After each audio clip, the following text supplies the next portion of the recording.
What's up, guys? We are working on the DATSUN again today. Let me show you where we're at. So this is 1972 DATSUN 1200. It's a good friend and customer of mine. So we got some rust that we're fixing. Check out the last episode. We pulled all this out of there. Bunch of rust down here in the rocker panel. Cut out the floor pan right here. And right now I'm gonna work on I figure the best thing for me to do right now is start with these, I think, so I can get a feel. Little background. I've actually never really done any type of work like this. Very experienced in a lot of other areas, but unfortunately not exactly in this particular area. But I am pretty good at welding, and I'm an expert grinder, so I think this is a good job for me. Anyways, I was able to build that thing, so and it holds up through the sand dunes, so I think we're gonna be all right. Anyways, got Bill over here, just checking out the work. So yeah, anyways, this stuff is super thin. That's our main problem, is that the metal is just so thin. There's not much left of it. So what I'm gonna do is I'm gonna right now I'm gonna kind of figure out where I want to cut this. I'm gonna mark it out, and then I'm gonna cut it out, and then we'll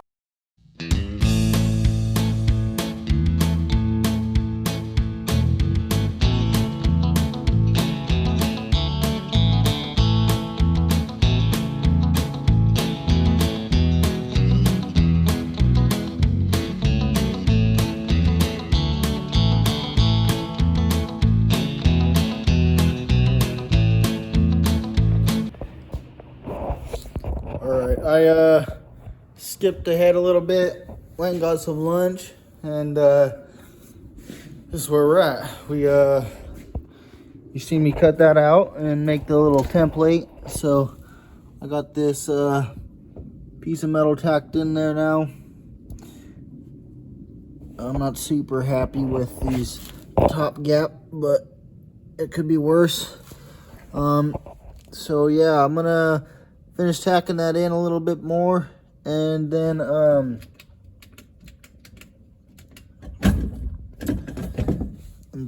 we're gonna cut this out. We're gonna do the next one.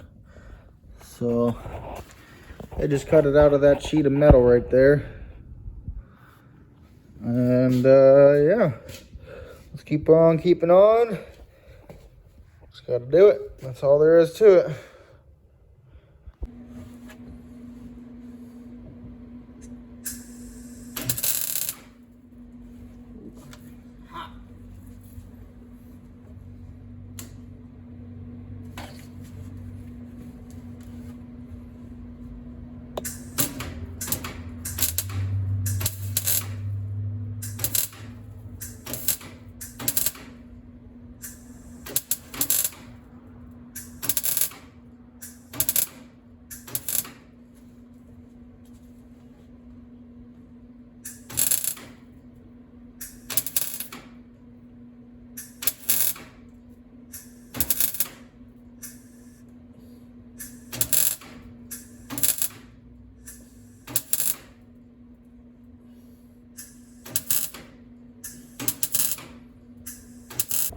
Alright, I got a little scared. I had to take this thing outside with all the welding and the sparks and stuff, but got that thing on there.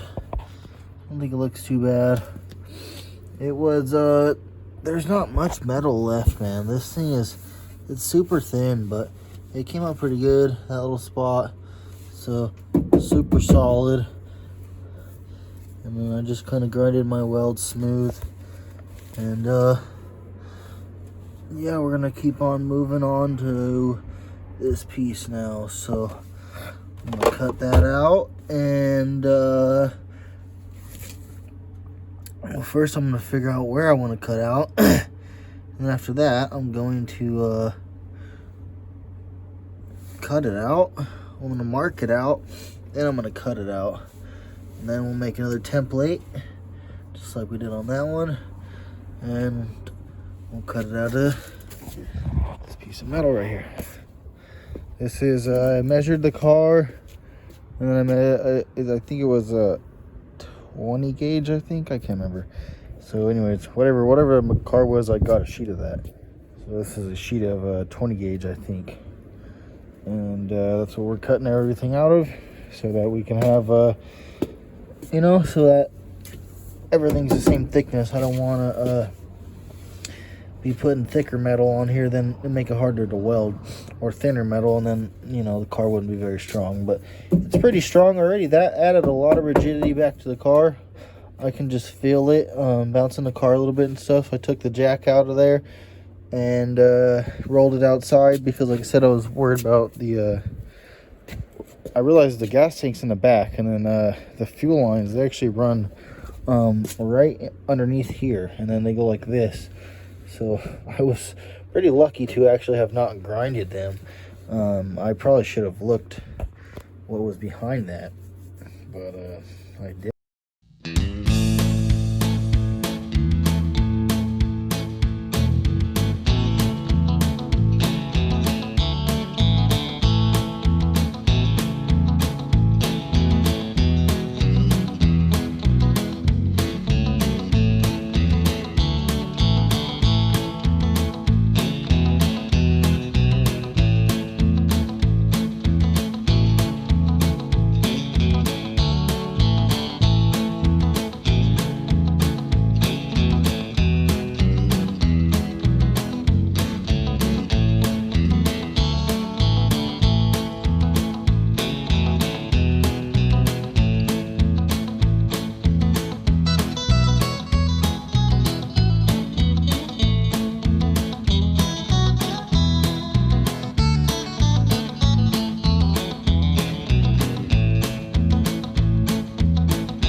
What's up, guys?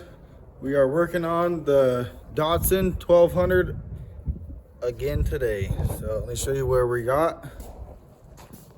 So I have already gotten these two patches in right here, and then this rocker panel was so rotted out that I really didn't have much of an option. So I had to weld in another plate on the back side of all that, just so I had something to weld to, and to reinforce that that frame rail right there. So once I welded that in, you see it's on the back side right here.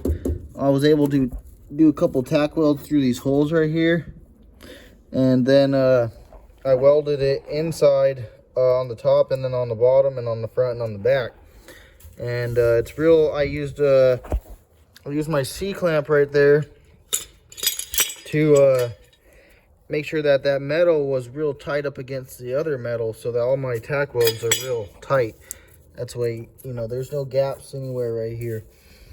Then I cut out this piece of the floor right here because it was in really bad shape. And I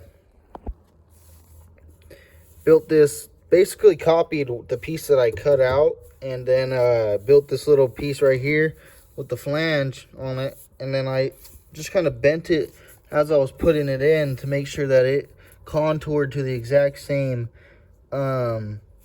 way the other rest of the floor was, right? So that came out really good. Actually, need to finish welding that, but I want to get this piece in next, so that's what we're going to do right now.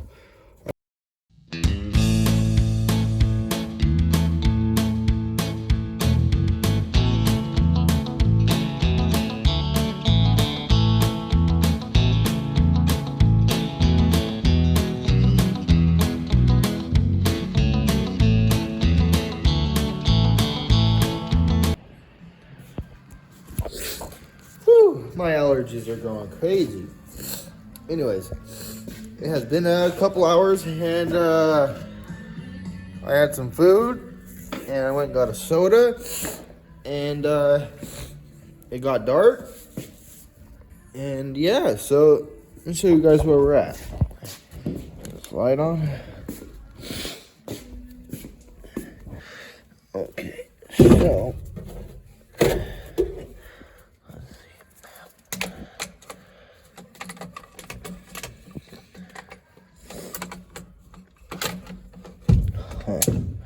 interesting. There we go.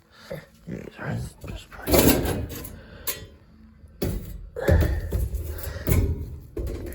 turn that over so we can have a serious conversation here. All right, there we go. So this piece right here, I have to. I added an extra 1/2 inch because I measured this little lip right there, and it was a 1/2 inch bend. So I'm gonna do a. I'm gonna come up with some type of press brake, I guess, or something, and I'm gonna somehow bend that the end of this 1/2 inch. So I'll have a little 1/2 inch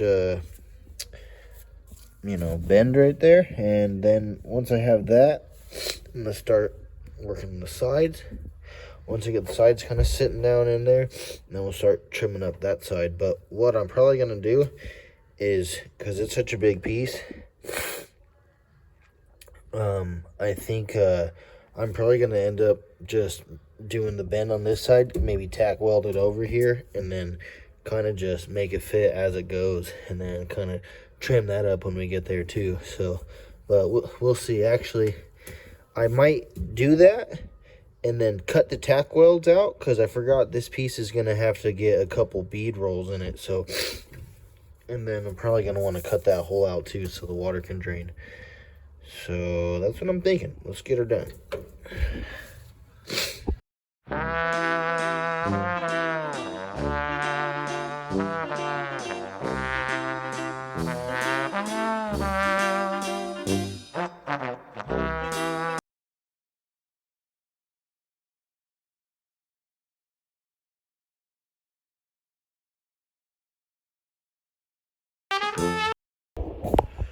All right, so you guys just seen me make that piece. Woo! I wish I had a press brake, but I don't, so whatever. That's how you do it if you don't have the right tools. Yeah, so check it out. Came out pretty good. It's just a simple bend, but you want to get it kind of straight and straight as possible. A little bit of waves, but when I weld it, I'm going to clamp it against it anyway, so it ain't going to matter. All right, so I just went and looked at the other pan, and I realized that one had so much sag from it just being real thin and old that I ended up kind of cutting this one long. I was like, why did I cut it so long? I didn't really realize that, but that's all good. I didn't want to waste a sheet of metal like this and put it in here and be like, dang, it was too small. I'd rather trim it to fit than not have enough, you know what I mean? All right, so as you can see, got this nice little line marked out right there. Seems to be somewhat straight to me. It's hard to tell where straight's at because I didn't cut that very straight. That's not very straight. This is only a straight line. It's bent now, so I don't know. Anyways, we'll cut some off, and then if we need, we'll cut some more off. So let's do that.